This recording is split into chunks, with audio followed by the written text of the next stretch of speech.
Welcome back to A Plus Parents, everyone. And with me today, we've got a super duper special guest. Her name is Sarah Reid. And Sarah is with us. She's a homeschool mom. So are you ready for this? Been a private educator for 19 years, but she's got a bachelor's degree in organizational management, which is, if you ever study business in college, organizational management is a very specific field. And it's actually, I actually have a business degree background, and I remember taking a organizational behavior class, and it was one of my favorite classes in college, but we only got that one. But you have a whole degree in it, which is awesome. And then Sarah has her master's degree in writing, so she helps young people get published. That's right. So if you want to get your young person how to take them through the process of self-publishing, how to be a writer and how to get themselves published. This is the time to stay tuned in and give a listen because as we get to know Sarah, she's going to share some great tips as well as talk about the program that she has. So, when you get to be around her, and I met her at a convention in Cincinnati, Ohio, and I stopped at her booth right away. And I was like, I stopped at her booth because it was so busy and there was all these people around. And I finally got, where we could spend a couple minutes together. I was like, this is super cool, right? So just really excited to have you here. She's a lifelong learner, educator, author, speaker. She's homeschooled her own kids, and her kids now, one's a college graduate, the other's finishing up their degree in college, which is awesome. She does a program in study skills, but we're going to focus today. We'll come back again and talk another time about study skills, but we're going to talk today about a program that she calls Kids Write Novels. And that's what we want to get into today. So, first of all, Sarah, did I leave anything out? Is there anything else that you want people to know about you? You're amazing. You are meant to do this. You're meant to be a host. Thank you. Got it. Actually, you're fantastic. You do better explaining me than I explain me. So good job. That's but yeah, I probably do better. It's kind of like, like when you talk to your kids and your kids come back and they come back and tell you, so and so said blah blah blah, and you're like, but I told you that like last week, so I probably Amen. don't do myself justice, right? So, well, Amen. it's awesome, and I loved having a chance to meet you and talk with you and kind of find out more about what you were doing. That's why I was like, oh my gosh, we got to like share this with everybody. So, when you look at the program that you have, well, first of all, let's just talk about you've got you start at young ages and you take writers through the entire process all the way from, early elementary ages all the way up through high school. So let's just start with the program and, what you all do and what you offer, and then we'll kind of get into some of the specifics. Absolutely. So I think it's important to know that the way this actually started was with my own son. And he was what I called a writer hater. He just hated writing. And I didn't understand. I'm like, kid, this should be in your DNA to love to write, So, but he did. I tried every way to bribe him, to work with him, to be creative. And so by the time he was 15 years old, it was just a systematic, frustrating experience for both of us. And so I had to come up with something different. At any rate, that's what led to this curriculum that I wrote. And because we were homeschooling at the time through a charter school, it had to meet the rigor of the standards for graduation. And so, because I just love education so much, I loved homeschooling my kids, that I sat down and I wrote this curriculum thinking, like, okay, I've got to get my kid to like to write, because the fact of the matter is everybody loves story in some format. Everybody loves story, and it doesn't have to be book, it can be movies, and we're a huge movie family. Like every Wednesday night, movie night. And I knew my son loved stories and he loved movies, so I knew I had something to work with. In fact, when people come to our table at conferences and want to talk, at least a third of the students do not like to write. So at least a third that enter our program don't like to write. And I'll tell you what, they all end up getting published, which we can talk about later. But yeah, so the program started with high school. So 9th through 12th grade, I wrote this book, and kind of last minute, I threw it out there to our big homeschool education group. We had probably about 150 to 200 students in this big group in California. And I had 8 students sign up, and my son was one of my first victims. I tested this out, and I will tell you what, it was amazing. These kids were so dedicated. Even my son, and I always say this, like in the whole school year, I was his teacher and his mother, his official teacher. And I think one time I had to say, hey, dude, you got to go write your chapter. Come on. And he's like, okay. And that was it. So It was such a different experience for me, and then to have 7 other, of my kids, my students write and publish. So I continued on with it for a few years and began to have parents who had their student go through my program in California, like, "I have a middle grader who wants to write," or, "I have a 5th grader who really wants to write. They wanna do this." So that's how this whole thing started. Now we just recently, in fact, we're still in production, rolling it out this summer, our 2nd and 3rd grade, and we are just introducing them. My desire is that if we can establish a love of story at an early age, the writing is actually the easy part. I think sometimes people put the writing first and the story second, but we tap into the love of story, and that makes the writing so much easier. And when we start them very young, they're not publishing novels in 2nd grade, but they are actually publishing a children's picture book. It is very important. Kind of the bedrock of our curriculum line is that there is something tangible at the end of the year that is a reflection of all of your hard work. That is important. That is so critical to what we do. And we say self publishing, a lot of students really are just using it as a printer. So they're using Amazon's KDP as a print house for them.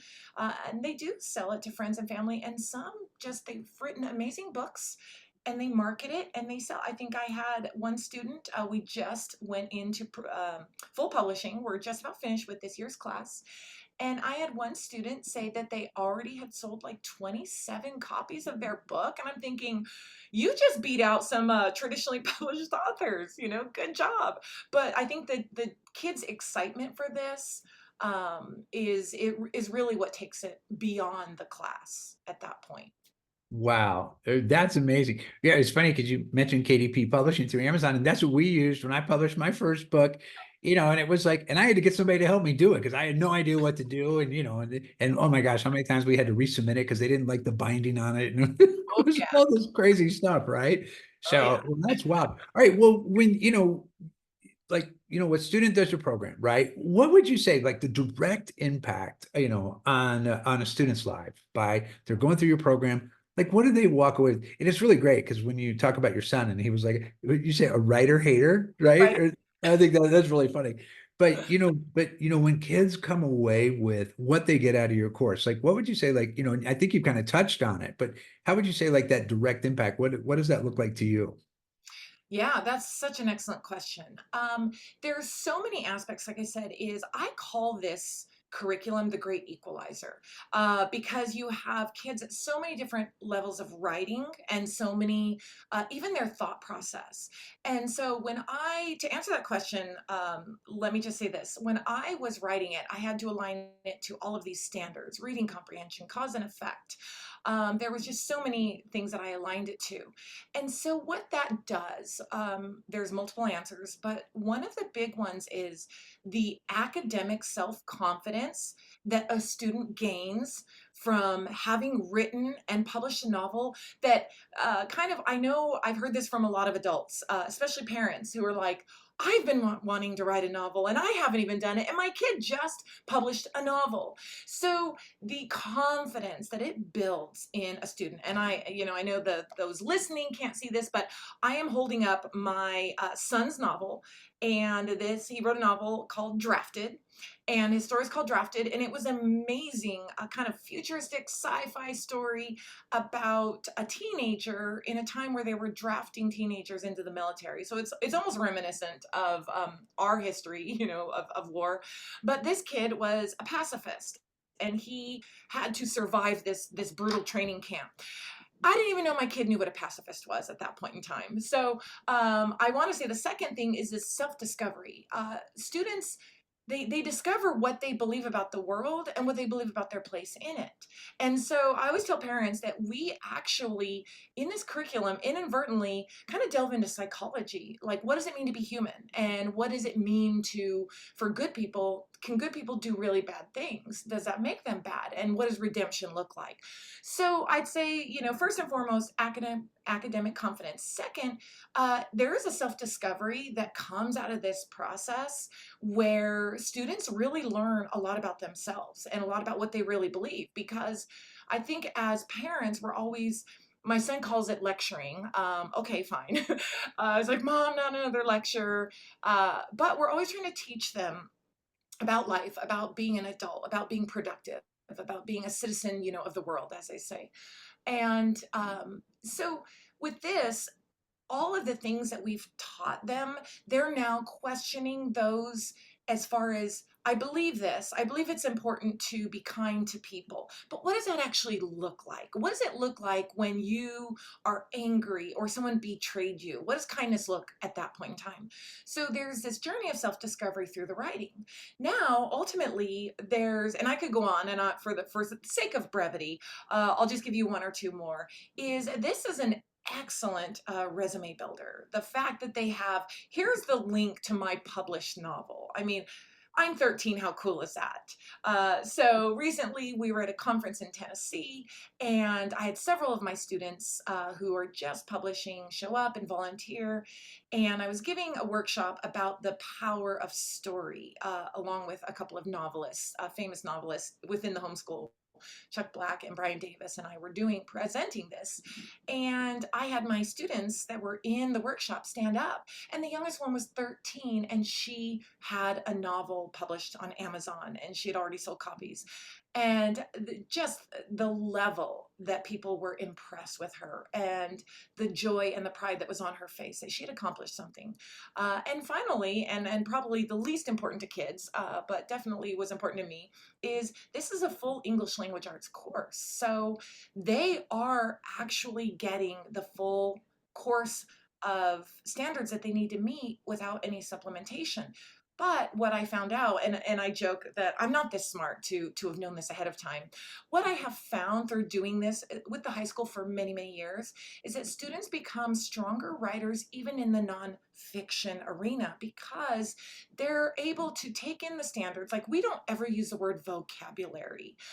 We don't ever use the word quote unquote grammar per se, cause and effect. We don't use those terms as much as we talk about story, and we talk about what happens when somebody makes that decision. What are the consequences of that? And they're getting the cause and effect.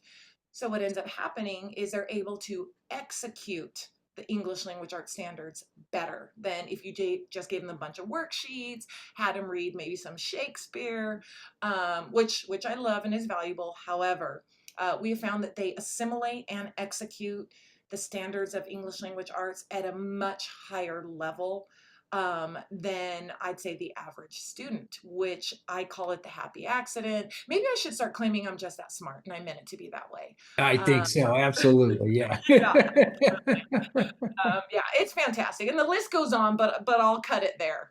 Yeah, well, no, that's amazing. Well, okay, so now, you have a background in business, right? And one of the things, most people in business, they're, everybody's like data. Where's the data? They're like, how do you measure this, right? So everything you just said, I know moms, listeners, or young people, dads, grandma and grandpa, whoever's listening right now, they're like, I want this for my young person, and I want them to be able to come out. And you're right. Like at the time when you can put on your resume, well, I published a book when I was 13, or, and all these different things that you have. So when you look at it from the business side, right, and measuring data, how do you actually measure those benefits that kids are going to get out of doing the program? Yeah, it is actually something that you have to be so intentional about long term. Because anybody who knows when talking about data and just that return on that investment, let's say that we're making in the kids and writing a novel, it's a long term thing that you have to. So the way it started, the way I actually found out about this was my son, as I mentioned, my writer hater. He went on to finish high school and graduate and go to college. He is a student at Liberty University. So my son's had to do all of the general education that everybody, of course, loves to do. And so he's written many, many, many papers, many essays. And I am ashamed to admit sometimes he waits till the day before to write his papers. And his No mom one else does that. That's right, right? I, I'm like, you are 21 years old. Okay, come on. You're not an adult. So I've seen seen the results of those papers, and I know the kind of person he was, the kind of writer he was before this class. And I have to tell you, I am so impressed. I know he's my son, but I tend to be a little harder on my own children than I am on others. I have a background also in coaching. I was a volleyball player in college. I was a high school coach. That coaching, mentality kind of comes out in me often. And he showed me several of his papers, and I was really, he gets A's on pretty much every paper. And I was amazed to see some of the notes, kind of the margin notes from his professors.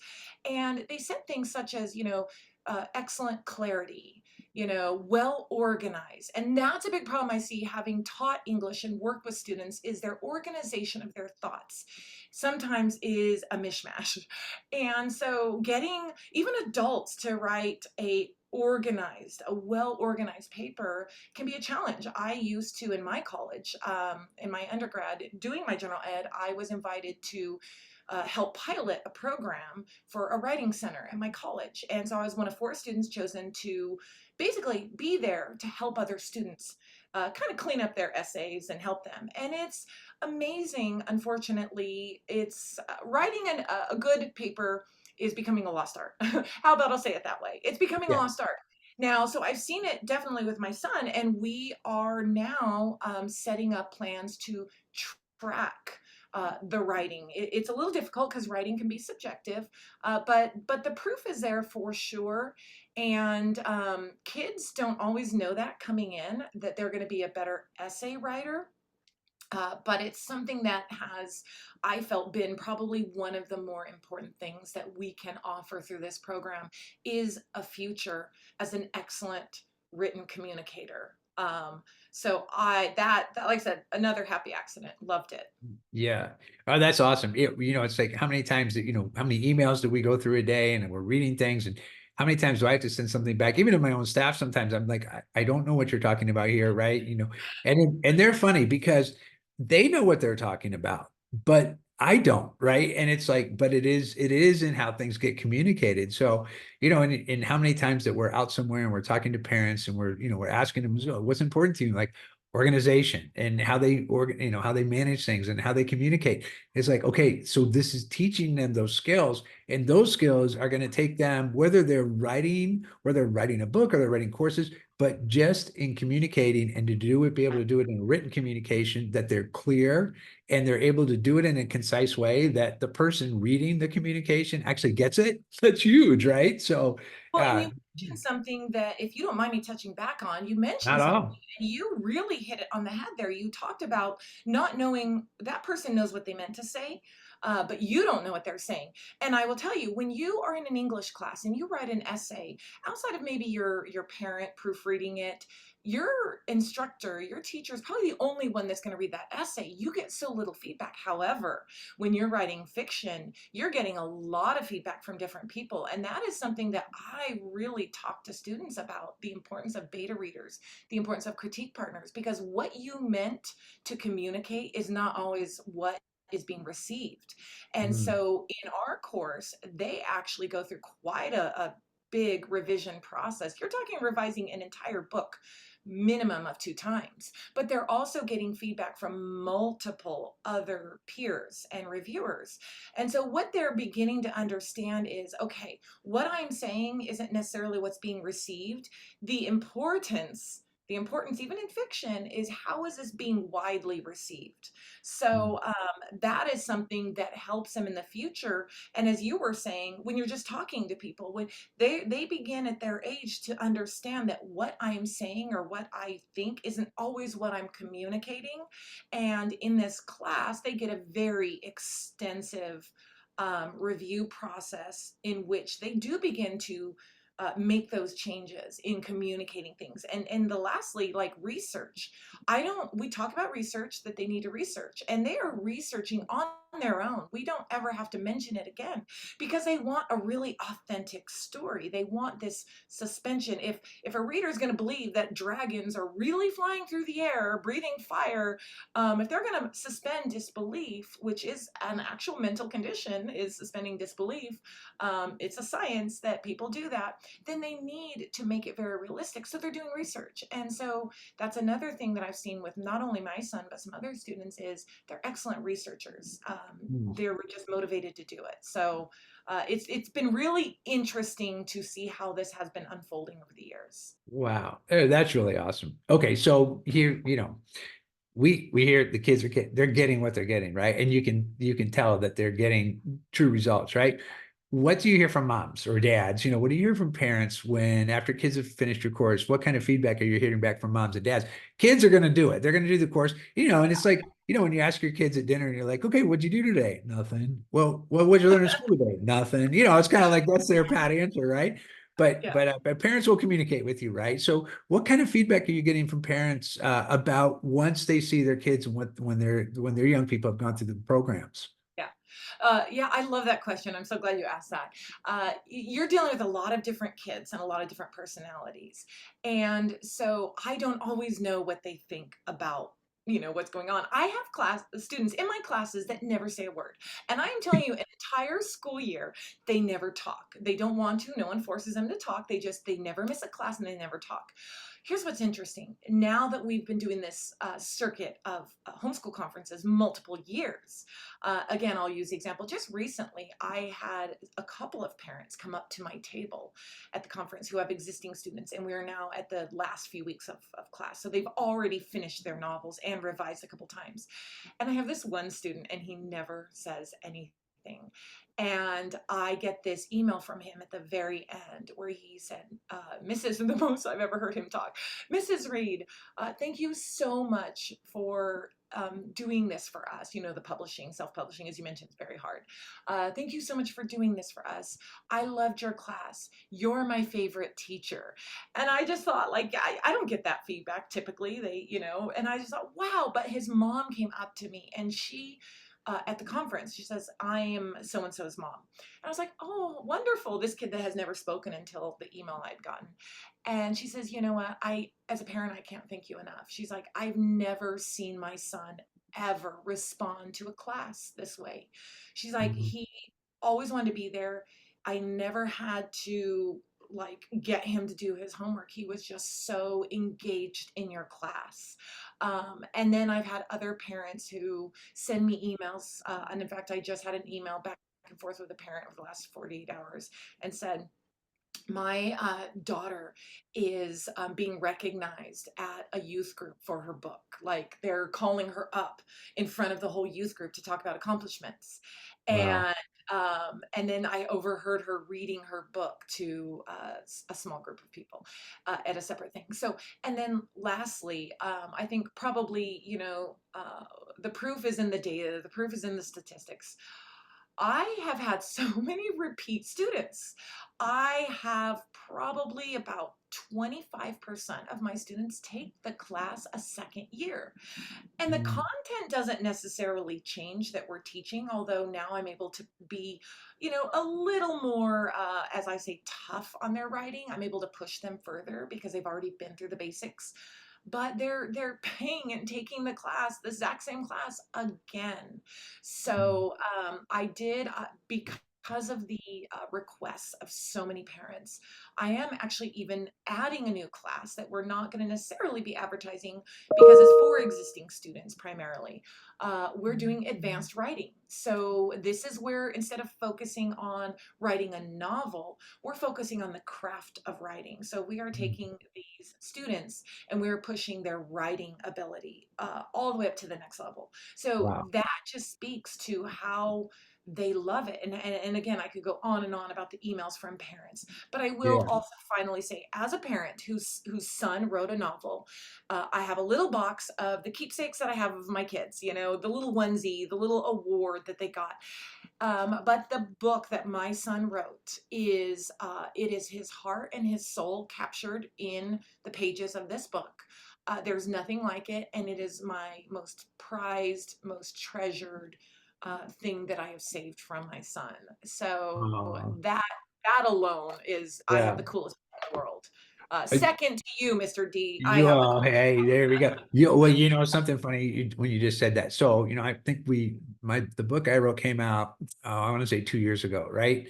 And who put it in the treasure box was my mom, right? Even after all these the years, and she's world. over 80 years old, right? So there we go. So I love that. She's still your mom. She's still she's proud still of my you. mom, man. She's still Absolutely. proud of her Absolutely. boy. That's right. I always tell the dads too, but like when kids order their author copies, so they can order at print cost copies. Right, And right. so when they get a box of their copies and they know what the book looks like, they design their own covers. We help them, but they design their own covers. They know everything. But when they open that box and all those glossy covers with their name on it, tears, tears. Even if Yeah, it's just a man tear, there are tears of joy. right. And I try to tell them, don't open the box until the whole family's together. Open it together because it's so exciting. Oh, that's awesome. That is so awesome. All right, Sarah. So how do people reach you? How are they going to find you online? And because I know people are like, okay, get Yeah. to it. Like we have we'll have the links in the show notes, but how do people reach you online? Yeah, and I am very accessible. I prefer to answer a lot of the emails myself. I do get quite inundated with emails, but I love those initial contacts. So we have two websites. The parent company is Innovative Learning Press, where we have multiple curriculum, and then we have the trade name Kids Write Novels that you did mention earlier. So they can go to Mhm. kidswritenovels.com, and Okay. if they fill out that contact form, that comes to me. That's important to me that they just reach the top, and that they are hearing from me directly, and we have some information to send them. We're actually getting so inundated with messages through our contact form that I think today I'm going to even be recording a video of some of the stuff that we talked about, just an overview video for parents, because I can't, I'd be on the phone all day long explaining things to parents. So Right. that's good news. That's a That huge is great blessing. news. Yeah, That's a awesome. lot of kids are going to realize their dream of finishing and self-publishing a novel, because so many people, kids, adults, doesn't matter, they start a novel and then they quit, and it's always around the same Right. spot, that messy middle, and they stop. Yeah. And so we are able to provide that support system for them to finish it. So yes, please reach out, please email. That's really cool. There's Our phone probably some number. moms and dads that are like, dude, I'm taking your class too, Yeah, man. I yeah, want yeah. to do Parents have been it. asking. Yeah, parents have been asking. So it's in the back of my brain. In a couple of years, I might roll That's out the awesome. parent version. Well, very good. Okay, so it's kidswritenovels.com and then Yes. it's innovativepress.org. Yes. Yeah, okay, good. All right. So, and we'll have both of those sites up in the show notes. You'll be able to access all that. Sarah, we got to come back and do this again. This was just I too love fun. it. I Okay. love So it. yeah. You are So fantastic. I love it. no, thanks. This has been great. It's been great to find out more about what you're up to and what you're doing and how you're making a difference in the lives of young people. So it's just huge. All right, very good. Well, everybody, thanks for tuning in to A Plus Parents. And Sarah, thank you for making your day work to be here because I know you got a lot going on as well. And guys, guess what? We'll talk to you next time. See you next time, everybody. Bye.